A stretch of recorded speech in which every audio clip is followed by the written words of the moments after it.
Happy Sunday to you.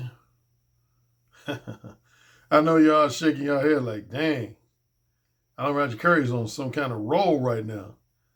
Yeah. This will be my sixth video in 7 days. My sixth video in 7 days. Yeah. Again, for some content creators on YouTube, that's not unusual or abnormal. But for me, that's extremely unusual and abnormal. Again, this is probably only the second, no more than the third time since April of 2017 that I've ever done this many videos in this short a period of time.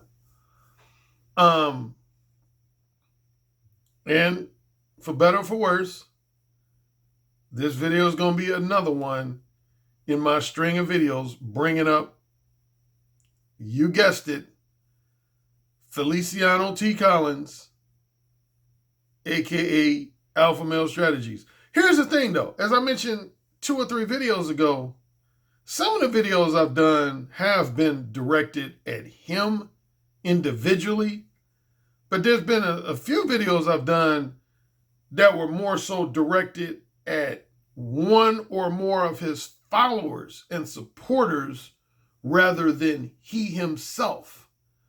It has been directed at one or more of his followers and supporters rather than he himself, because I have a lot of his followers who will come in my comment section, and 95% of the time I delete their comments.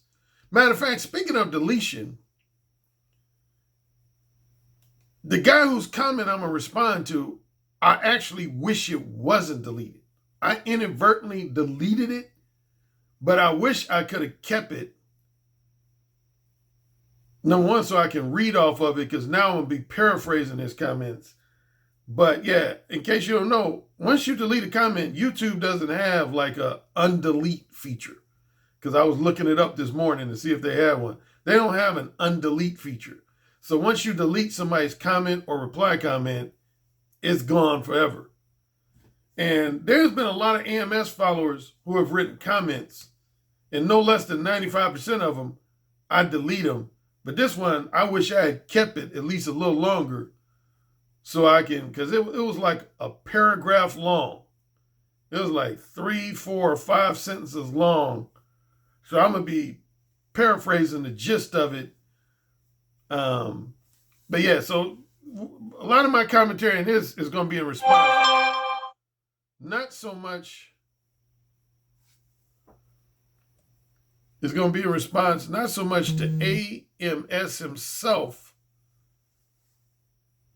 because he didn't write the comment, but it's going to involve his name, but it's mainly I'm responding to one of AMS's followers who wrote a comment, because it was such a ridiculous comment that I'm about to shred to pieces. So buckle your seatbelts. I'm going to shred this comment to pieces.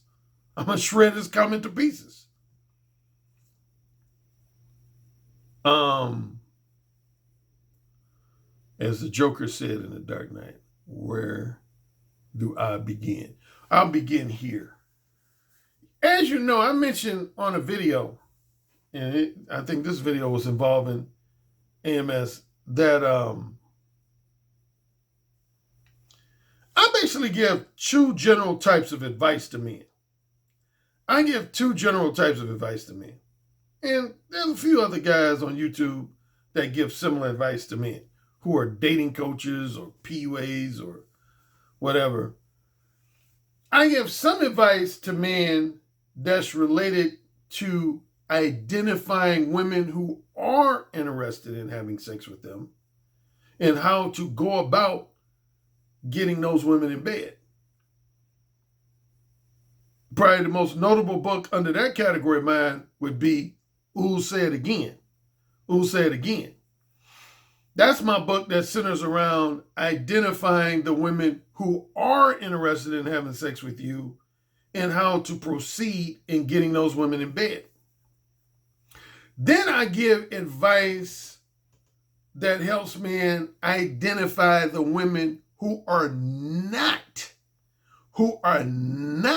interested in having sex with them and are just primarily looking to exploit them, use them, and manipulate them for access to their non-sexual time, attention, and companionship, and or use them, exploit them, and manipulate them for access to their financial resources and material possessions. The number one book of mine that falls into that category would be The Possibility of Sex. So I give guys, number one, I give guys two types of advice. Advice on helping them identify the women who aren't interested in having sex with them and how to go about seducing them and getting them in bed. Again, that would be say it again. And then I give guys advice on how to identify the women who are not interested in having sex with them, but will be willing to give them the misleading impression that they are, so that they can use them, exploit them, and manipulate them either for their non-sexual time, attention, and companionship, or their financial resources and material possessions. Now, here's where I've actually defended AMS. Because some people, even including some of my own followers, I've read sometimes where people will make the comment, AMS has stolen all of ARC's material. AMS has stolen pretty much all of ARC's talking points, concepts, philosophies, and material.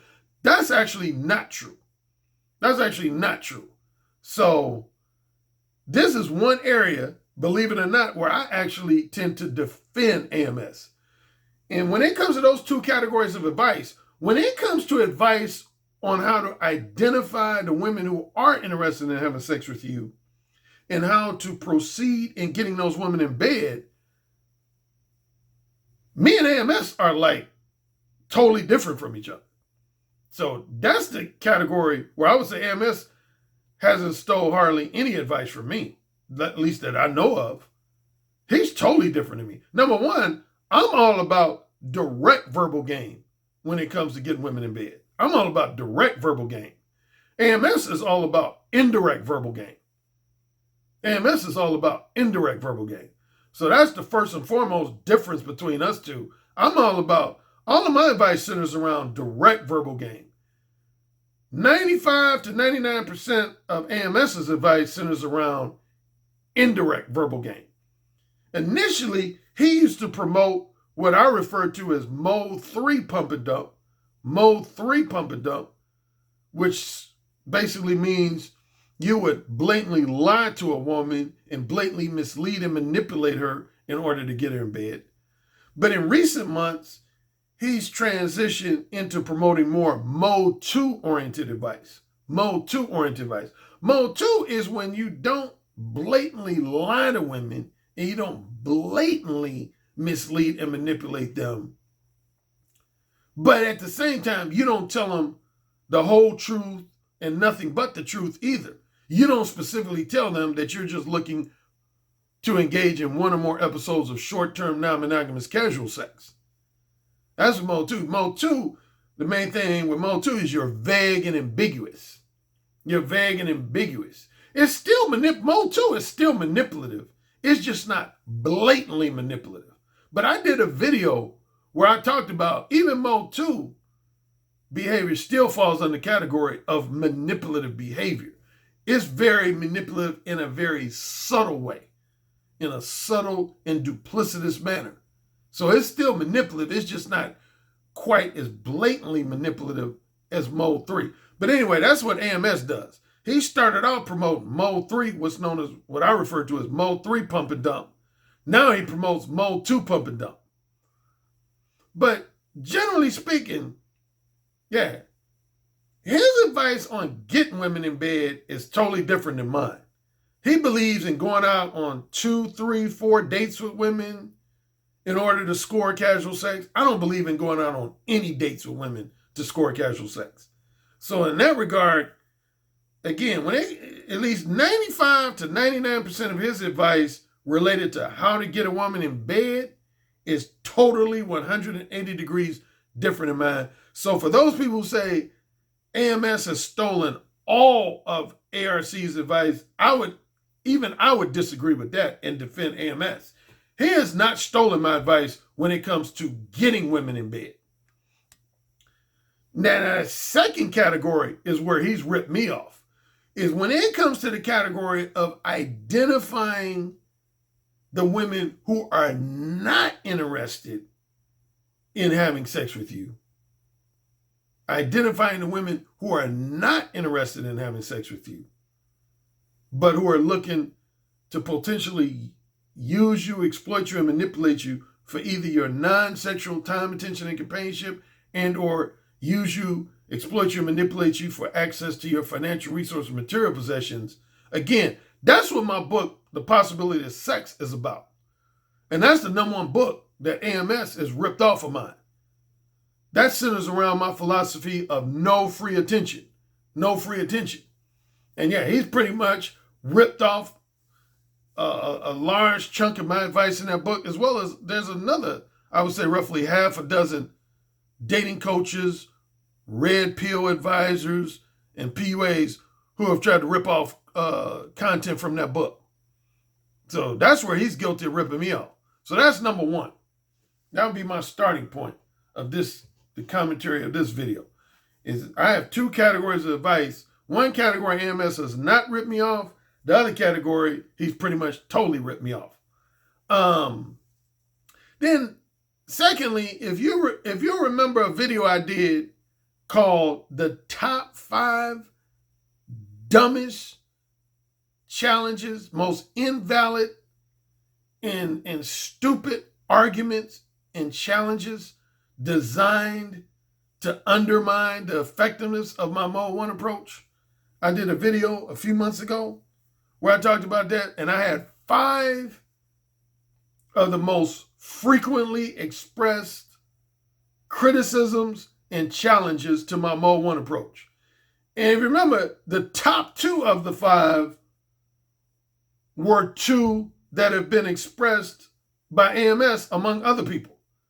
Yeah, I had 5 challenges. I would say no less than 2 of the 5 were expressed most notably by AMS. And here was dumb criticism, dumb challenge number 2. Number 2, which was, because of the current Me Too movement, using ARC's Mode 1 approach with women will cause you to end up in jail, or at minimum will cause you to get fired from your job. Because of the current Me Too movement, using ARC's Mode 1 approach with women will cause you to end up in jail, or at minimum will cause you to get fired from your job. Okay, so I've spent roughly the first 14, 15 minutes of this video setting up what I'm about to talk about. Setting up what I'm about to talk about. So you got it straight, right? You got it straight that I have 2 categories of advice. One, AMS did not rip me off, at least not that I know of. But the second category, he most certainly did. And number 2, I just reiterated what I feel is one of the dumbest and most invalid challenges of my Mode 1 approach.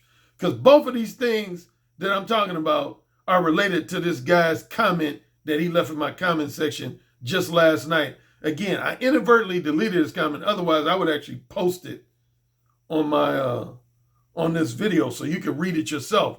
But I remember pretty much everything he said, so I'm going to be slightly paraphrasing, but this is what he said. One of the AMS supporters came in my comment section and said, Alan, whenever guys want to try to give me the impression that they're being objective, they'll start out with a compliment.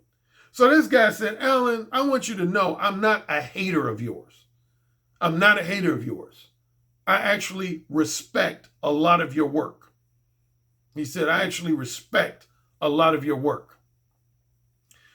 He said, at times, I've followed both you and AMS, and I have respect for both of you two. He said, I have respect for both of you two.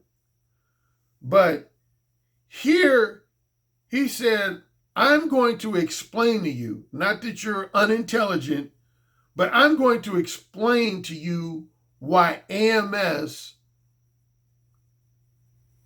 why his popularity has far exceeded yours over the last year or two, why his Patreon financial support has far exceeded yours over the last year or two, and why he's just generally doing far better than you're doing in resonating with a lot of the young, single, heterosexual males in society. And then he said, first thing I want to point, basically the first thing he pointed out was everything I pointed out already. He said, first thing I want to point out is you sometimes either intentionally or unintentionally give the impression that AMS has ripped off pretty much all of your talking points and all of your advice to men. He said, no, that's not true. He said, even I will admit that AMS has lifted some things from you, most particularly what you talked about, the whole value your non-sexual time, attention, and companionship. He said, I'll give you that. He said, I'll give you that. He said, AMS did blatantly lift that from you. He said, so I'll give you that.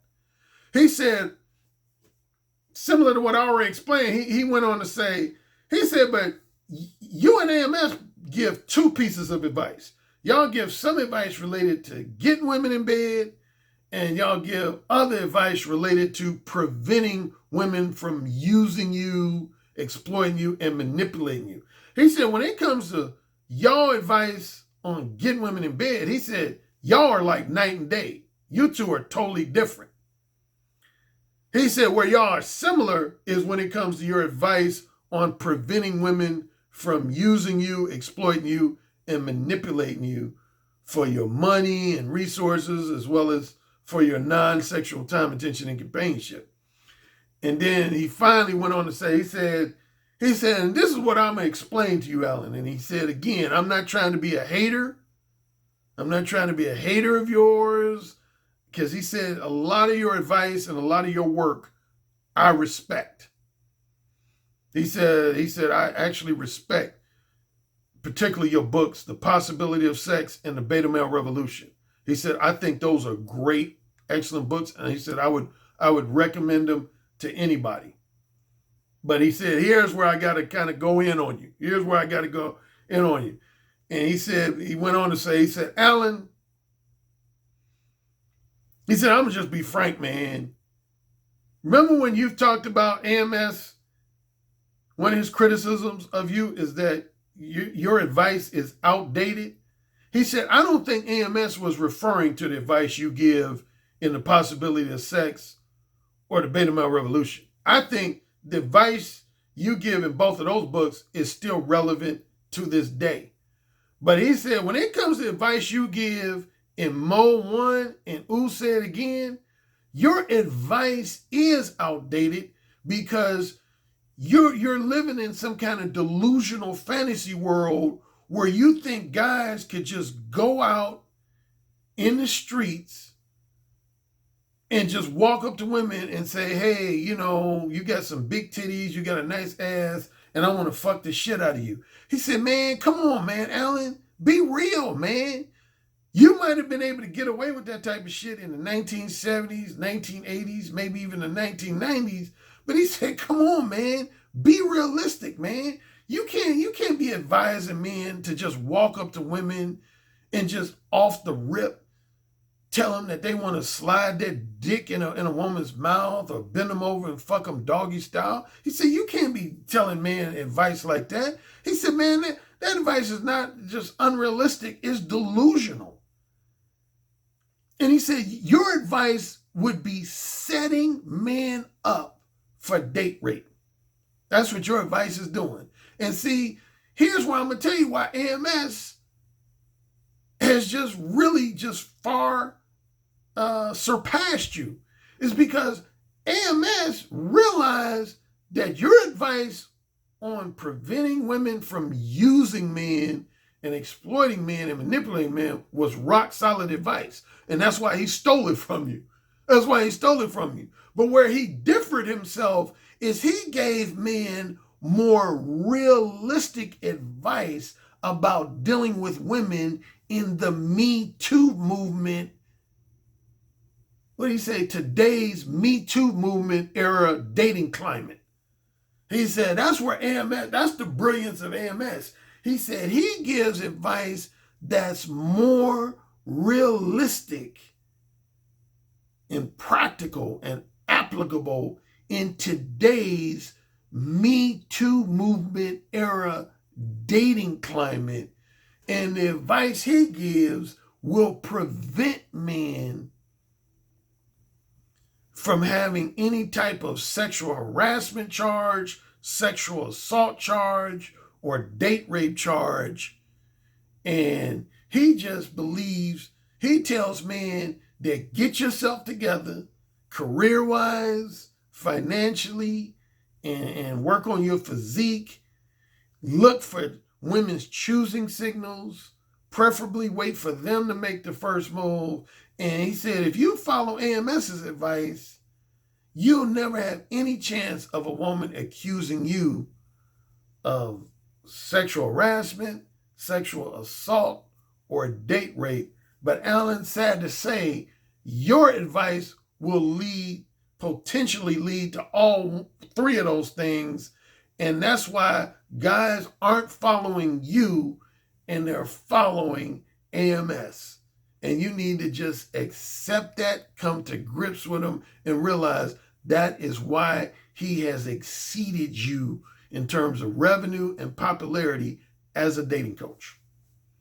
Now, some of that was slightly paraphrased, but for the most part, I hit all the major points that this guy made in his comment.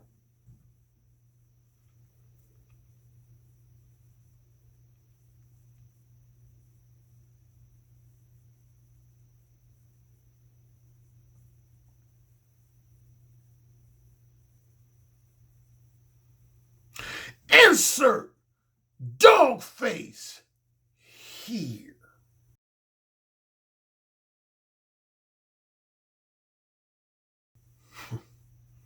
Well, I told you, when I did that video about the top 5 challenges to the validity and effectiveness of my Mode 1 approach, I invited people. I said, I invite you to challenge me. I invite you to challenge me. And in very confident, even cocky fashion, I said, any of your arguments, I'm going to intellectually shred to pieces.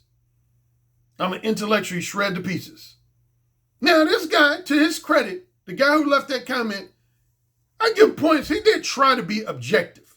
He didn't just come in my comment section saying, hey, Alan, you're a dick, you suck, you're a dickweed, fuck you, AMS is God. AMS gives awesome content, bro. AMS is God. He gives awesome content, and you suck, Alan Currie, you suck. You suck. You're just a hater. You're a hater. You suck. So that's where I give this guy credit. That's where I will give. And again, I'm actually sorry I deleted his comment. That's where I give this guy credit. He tried to be objective, by saying he could have been disingenuous, but he started off saying he respects a lot of my advice, a lot of my content, particularly as it relates to my books, The Possibility of Sex, and The Beta Male Revolution.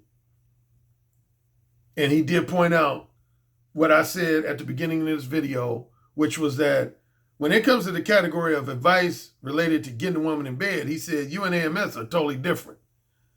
And he even acknowledged, this is another thing I give him points for, he acknowledged that AMS stole content from him. He said, when it comes to advice related to preventing women from using you, exploiting you, and manipulating you for either your non-sexual time, attention, and companionship, and or for access to your financial resource and material possessions, he openly admitted, he said, yes, in that regard, he said, AMS has stolen a lot of your content and your talking points. But his main criticism, he basically said that AMS is more in tune with the negative effects of today's Me Too movement era dating climate, and that I'm basically out of touch. Like, I don't objectively realize the riskiness involved in using a Mode 1 approach with women, given the fact that we're in the Me Too movement dating era climate. Okay. Let's tackle this. I'll start here in my response. There's a woman I've mentioned at least a half a dozen times on my previous videos by the name of Koestner. Koestner. And if you don't know who Koestner is, she is the woman who single-handedly brought the concept of date rape to the mainstream general public. In other words, before Koestner was featured on the cover of Time magazine in 1990, for the most part, there was no such thing as date rape. And I did a whole video. I don't want to rehash the video I did, but I did a whole video about that, I think last year.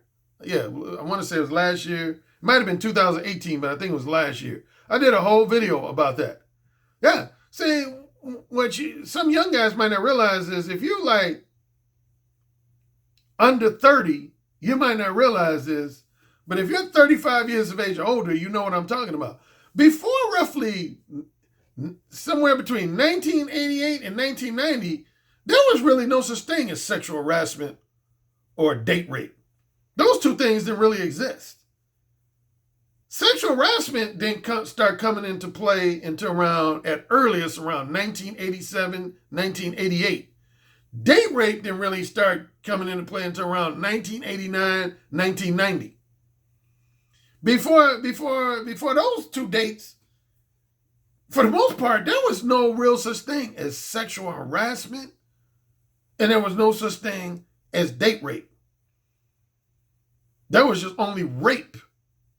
Like, for example, when I was in college, I knew a lot of guys who used to get women drunk or get women high or a combination of both and just take advantage of a woman, and they didn't suffer any type of penalties or legal consequences to it whatsoever. They didn't suffer any type of legal consequences or repercussions to it at all. Similarly, there was a lot of people who used to engage in discussions about sex with coworkers at their job, and they never got fired for it. In the 70s and 80s, it was rare, if ever, that a guy got fired for talking about sex with a woman at his job. In a lot of companies, you could openly do that back in the 70s and in the early to mid 80s. The number one thing that brought sexual harassment to the forefront of mainstream society, at least here in the United States, was the case between Anita Hill and Clarence Thomas, who's now a Supreme Court Justice. She was the first major person, Anita Hill was the first major person to provoke sexual harassment laws and policies in most corporations and companies. And similarly, as far as date rape, Koestner was the one who brought it to the forefront. She was the one who brought it. Because, again, I don't want to rehash the video I already did, but I told a story. Like, when I was in college, I was friends with a guy who was a campus police officer at Indiana University.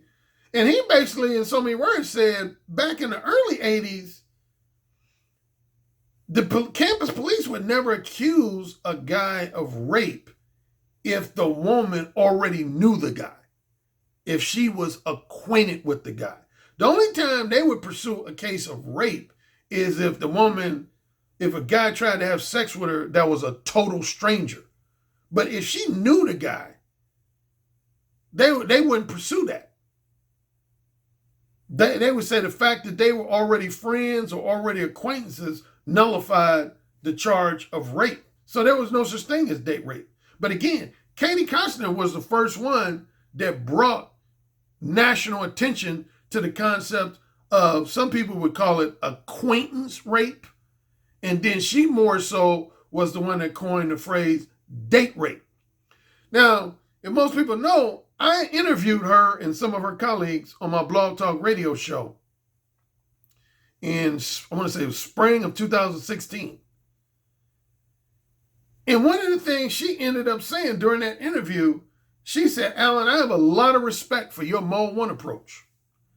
She said, I think your Mode 1 approach is probably the most effective means for a man to prevent himself from being invalidly charged with sexual assault, such as date rape.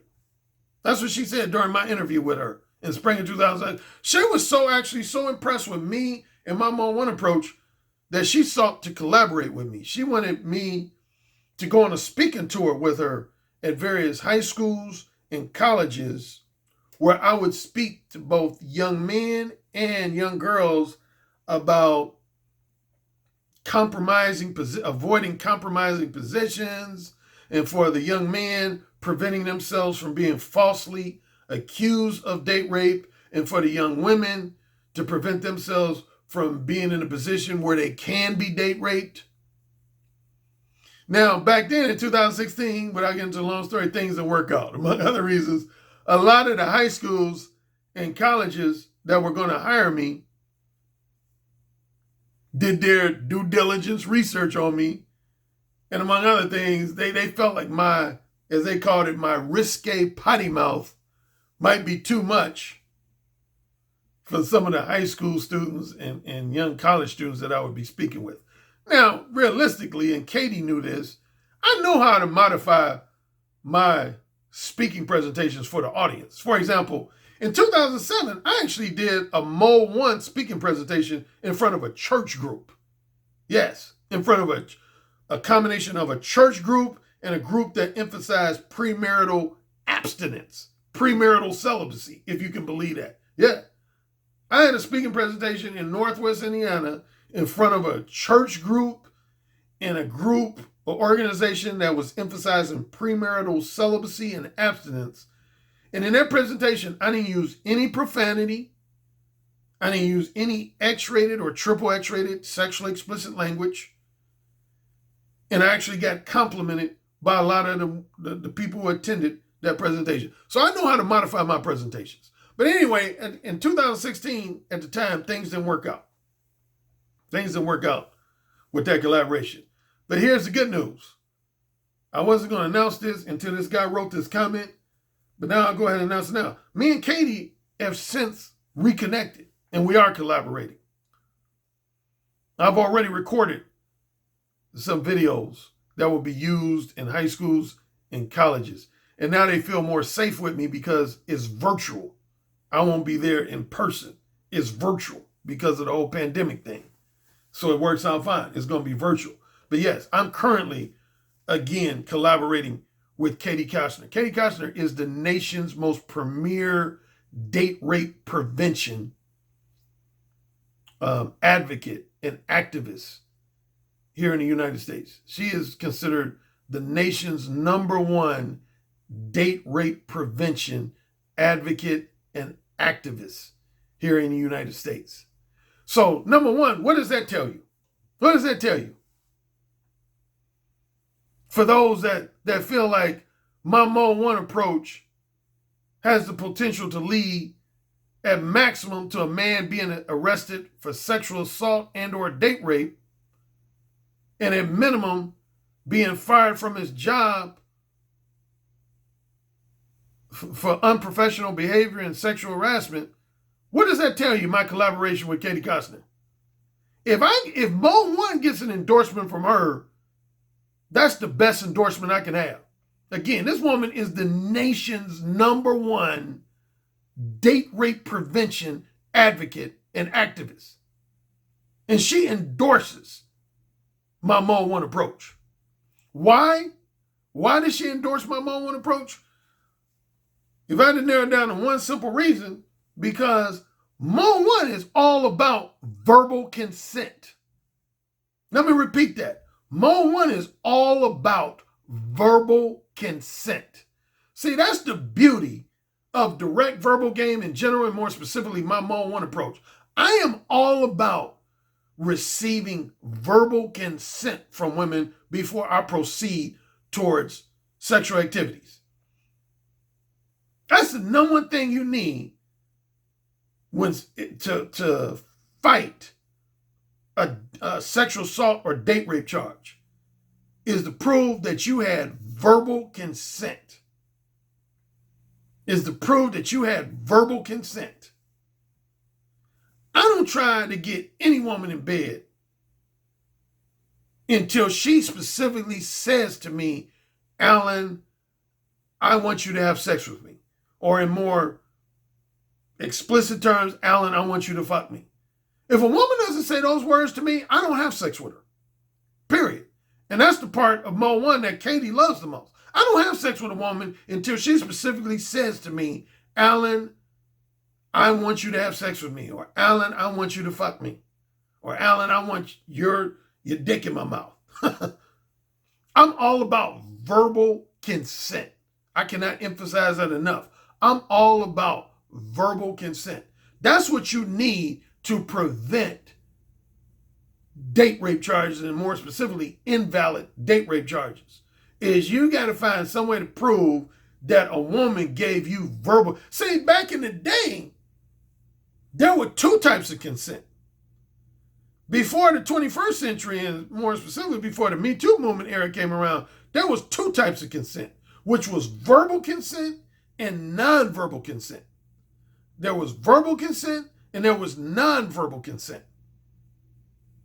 Nonverbal consent would be like, say you invited a woman to your dormitory room on a college campus, or if you were a grown adult, you invited a woman to your apartment or your house, and say you just start making moves on her and you start kissing on her and massaging her body, and say you start taking her clothes off and she didn't stop you.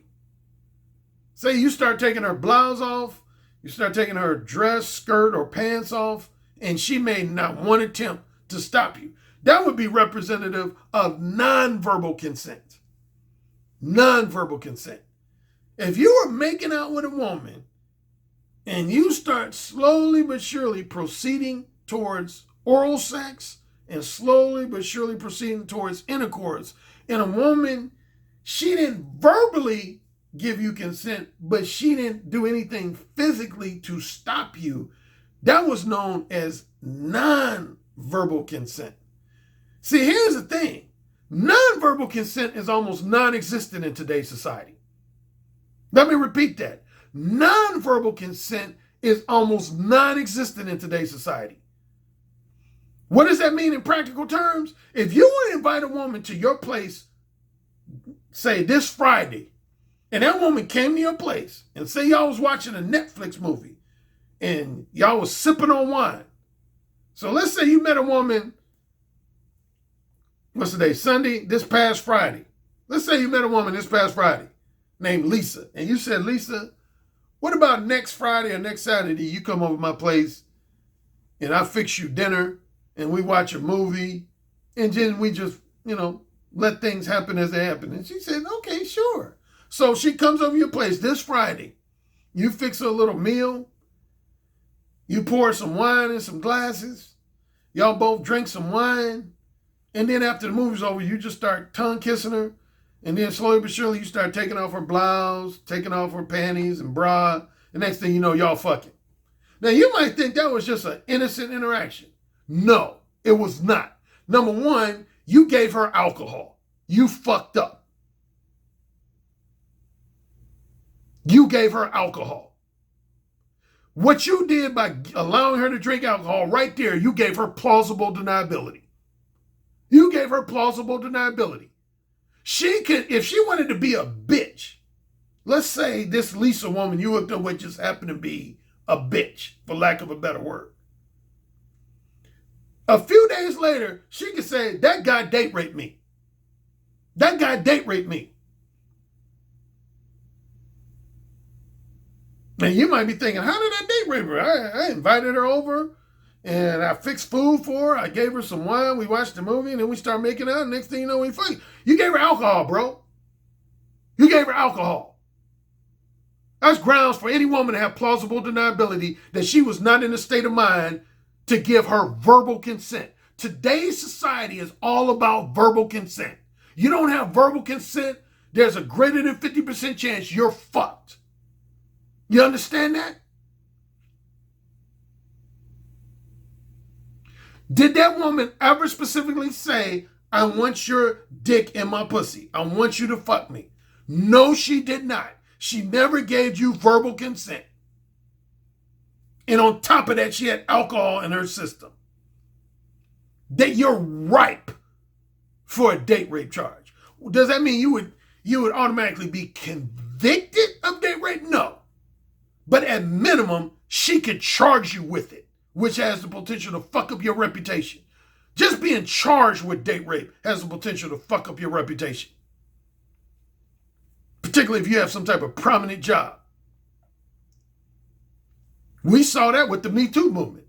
There were some guys who got fired from their job, not for being convicted of sexual assault or date rape, but for being charged with sexual assault or date rape. Let me repeat that. There are guys, because of the Me Too movement, who lost their jobs, not because they got actually convicted of sexual assault, such as date rape, but simply because they got accused of sexual assault and date rape.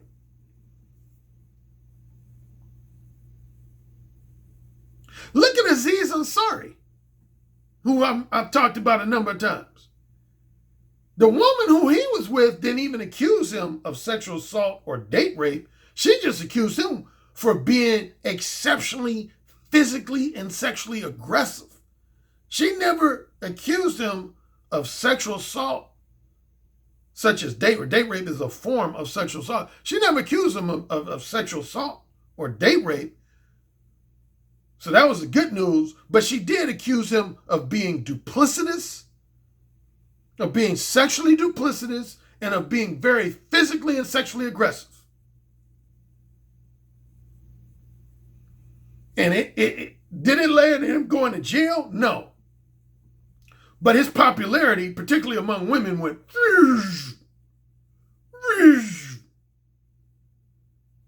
This dude basically went AWOL for about 12 to 15 months after that woman wrote that letter about him. He didn't do shit. That's how much it tainted his career and his popularity. He didn't do shit.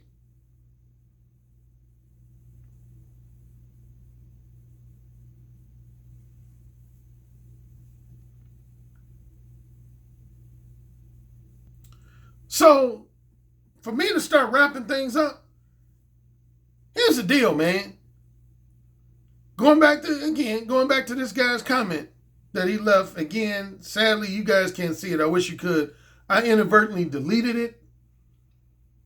But of all the comments I've deleted, this is one comment, one of the few comments that in retrospect, I wish I hadn't deleted. Because, again, the guy wasn't really insulting me per se. Because to this guy's credit, he attempted to be objective. He showed me some degree of respect by saying he loved at least 2 of my 4 books. He said he loved The Possibility of Sex and he loved The Beta Male Revolution. And he did acknowledge that AMS, who he said he's a follower of, he acknowledged that AMS has stolen a lot of content and talking points from my book, The Possibility of Sex. So that aspect of his comment, I actually liked and respected. And if nothing else, I regret deleting his comment. But here's where I vehemently disagree with him, is the latter half or latter third of his comment is when he basically said, Alan, you're out of touch with reality if you think you can give guys advice telling them to just walk up to women and tell a woman she got some big titties, a nice ass, and that they want to fuck them and they want to put their dick in a woman's mouth and bend them over and fuck them doggy style. Number one, that is not the advice I give men. And I'm tired of people saying that. I'm tired of people saying that. And honestly, AMS is one of the number one people who was guilty of perpetuating that invalid belief.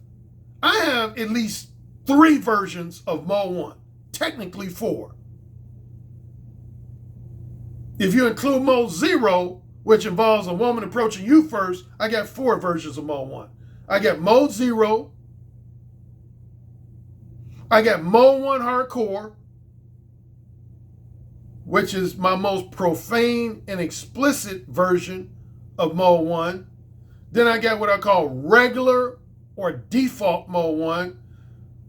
With regular or default Mo 1, what you would do is you start off using very tame, conservative PG language, and then you slowly, over a period of 5, 10, 15 minutes, you slowly escalate into using more provocative and explicit language.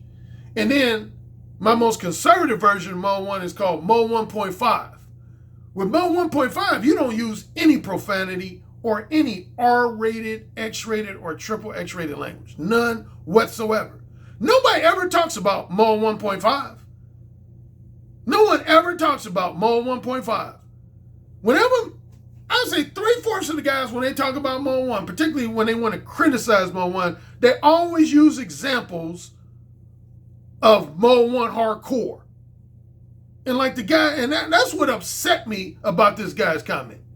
There was things about this guy's comment that I liked and I felt were fairly objective, but if there was at least one thing that I didn't like, and this is probably what provoked me to delete his comment, is he was trying to suggest that Mo 1 Hardcore was the only variation of Mo 1 that I have. And that's not fucking true. Man, I want to slap some of these guys, man, when they say that. Really.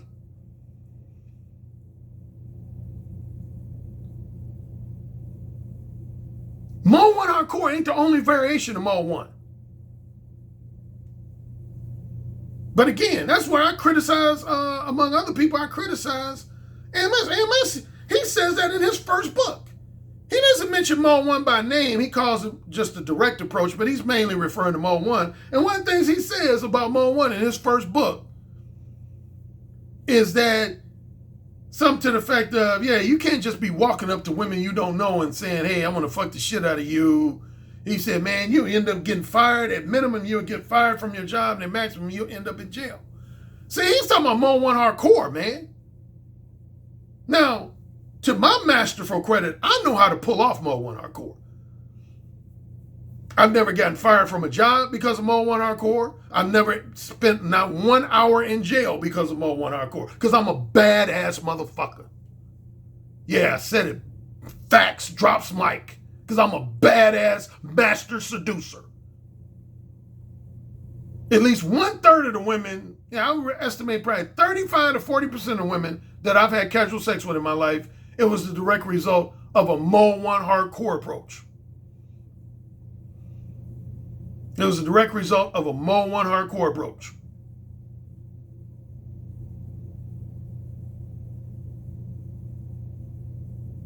So I know how to execute Mo 1 Hardcore. And there's a certain percentage of my clients that I've masterfully taught how to execute a Mo 1 Hardcore approach without risking their job or their legal freedom.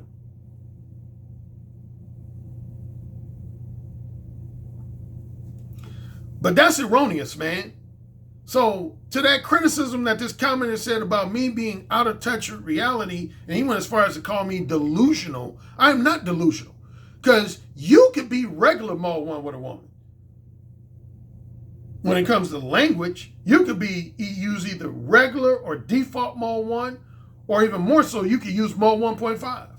What would be an example of Mo 1.5? A simple example of Mo 1.5 would be, instead of walking up to a woman and saying, I want to fuck you, you would walk up to a woman and say, hey, Tanya, I got to tell you, I'm very attracted to you, but I got to let you know up front, I have no interest in becoming one of your purely platonic male friends, and I have no interest in engaging in a long-term, emotionally profound, strictly monogamous, romantic relationship with you that has a high potential to lead to marriage. I'm not interested in any one of those two things, and I wanted to let you know that up front.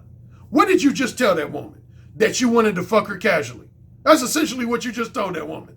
You basically, in so many words, told that woman, the only option I'm looking for is to fuck you casually. Is to engage in short-term, non-monogamous casual sex with you. But you didn't actually say that. That's the beauty of Mo 1.5. You told her you weren't down for a platonic friendship and that you weren't down for any type of long-term relationship that had the potential to lead to marriage. That's Mo 1.5. No profanity, no explicit language. Drops mic.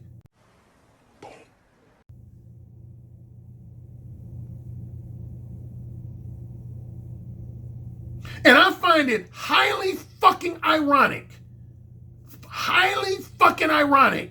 that this guy is going to say that AMS has far exceeded me in terms of helping men prevent themselves from getting fired or being accused of sexual harassment, sexual assault, or date rape when he had 5 women on a New York City blog talk about how physically and sexually aggressive he was, and at least 2 of those 5 women came close to accusing him of date rape. Facts. That's not my opinion, that's facts. This man he got accused by 5 women. And at least 2 of the 5 women made comments suggesting that he was a borderline date rapist. One woman said, I was glad to get out of his apartment in one piece. He was so aggressive with me, I felt happy to get out of his apartment in one piece. What does that say? And you supporting in this comment and talking about this guy, part of his success is he's helping men prevent charges of sexual harassment, date rape. I ain't never had not one woman in my life say something to the effect of, I was glad to get out of Alan's apartment in one piece. But AMS has. Has he addressed that? Huh?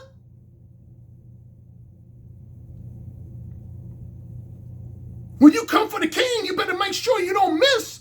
Bro, don't even, again, I respect a lot of things about what this commenter said in his initial comments where he tried to be objective. But where this comment got under my skin is he was trying to say that AMS is far better than you at preventing men from facing charges of sexual harassment and or date rape. No, he is not. Who is collaborating with Katie Koestner, me or AMS?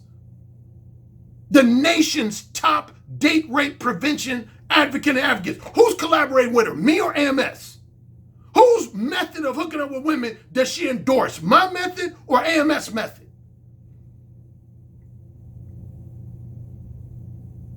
That indirect shit is dead. Rollo Tomasi even backs me up on that. I told y'all, I did a video earlier this year. Rollo Tomasi even said with the way the Me Too movement era is, the wave of the future is going to be direct verbal game.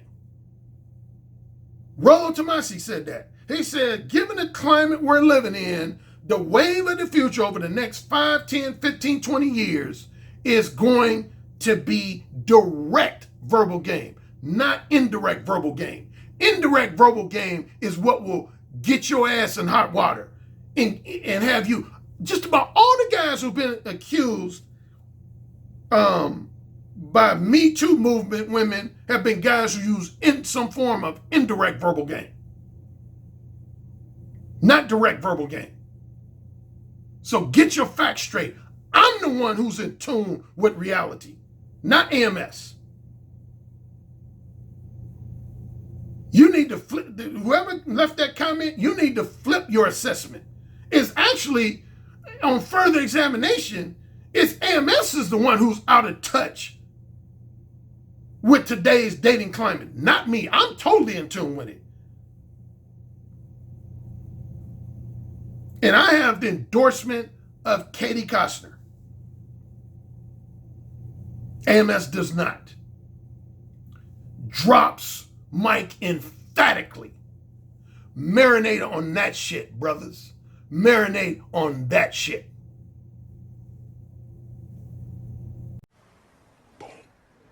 Yes, sir. Say it again. Yes, sir. Who's the king? Alan, you're the king. Say it again. Alan, you're the king. You're dominating me. Say it again.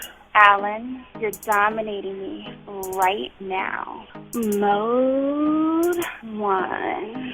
Mode 1. Daddy, can I go, please? You're the king. Say it again. Oh, you're the fucking king. Yes. Yes. Yes. You're the king, Alan. AKA the king of verbal seduction. You know, it's the tone of your voice, how seductive your intonations are, the vibrations that you could just reach out over the phone lines and stroke a woman's breast just by the sound of your voice, how you could make her pussy so wet just by the sound of your voice. That's actually very hot. So you said my show was what? I said your show is powerful. Oh, say it again. Your show is powerful. I bet the king would fuck me really good. Who's the king? Alan Roger Currie. Oh, yeah. Who's the king? Alan Roger Currie. The king. The king. The king. I have to agree with you on the communication piece, because I actually did take a session with Alan Roger Currie, and he gave me a line that I did not think was going to work, and it worked. And I was like, what the fuck?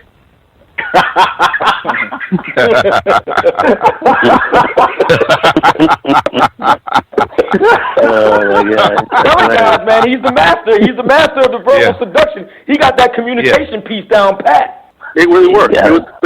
It just simply worked, and I just didn't think it was going to work at all. Some guys have natural handles. Some guys have a better natural shot, but you can always improve your shot. And sex is damn sure something you can fucking learn. Look, dude, you want to learn how to talk better? I'm hiring Alan Roger Currie to get my dirty talk game on, because it's always been something I want to get better at. Verbal seduction, man. I'm like, clearly, this guy's the Michael Jordan of seduction. Like, come on now.